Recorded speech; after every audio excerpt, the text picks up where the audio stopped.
이번에 확인된 병원은 검찰 수사 대상인 병원과 전혀 다른 곳입니다. 처음 의혹이 제기된 이후 원래 병원에서 이 병원으로 바꾼 것으로 추정되는데요.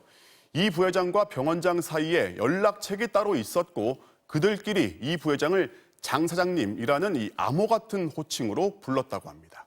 이어서 강나림 기자입니다. 경찰은 이재용 부회장과 병원을 연결해주는 여성 브로커의 존재도 파악한 것으로 전해졌습니다. 이 여성 브로커는 이재용 부회장을 장 사장이라고 불렀습니다. 브로커가 병원장에게 전화해 오늘 장 사장님 가십니다라고 알리면 병원장이 직원들을 모두 퇴근시킨 뒤 혼자 이 부회장을 맞이했다는 겁니다. 경찰은 이 같은 방식으로 밀어볼 때 이 부회장의 투약이 정상적인 진료와는 거리가 먼 것으로 보고 있습니다. 이재용 부회장의 프로포폴 상습 투약 의혹은 작년 2월에도 제기됐습니다. 이 부회장이 강남의 한 성형외과에서 일하던 간호조무사와 주고받은 메신저 기록과 함께 2017년 1월부터 이곳에서 상습적으로 프로포폴을 맞았다는 의혹이 보도된 겁니다. 이 병원이 문을 닫은 건 2019년 12월. 폐업 2달 뒤 언론 보도와 함께 검찰 수사가 시작됐습니다. 경찰은 CCTV에 찍힌 때가 지난해인 점으로 미뤄 이 부회장이 검찰 수사가 진행되는 동안에도 다른 병원을 찾아 프로포폴을 계속 투약한 것으로 의심하고 있습니다.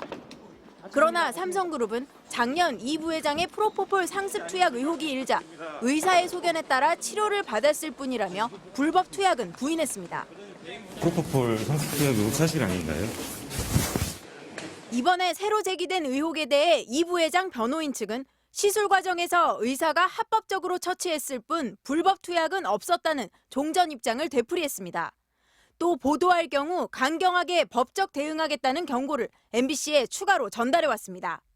이 부회장은 지난해 제기된 프로포폴 투약 의혹에 대한 검찰 수사가 적절한지 외부 전문가들이 판단해달라며 수사심의위원회를 열어달라고 요청하기도 했습니다.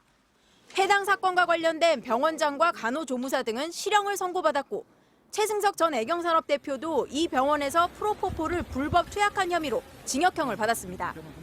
이재용 부회장이 요청한 수사심의위는 내일 열리는 검찰심의위원회에서 결정됩니다.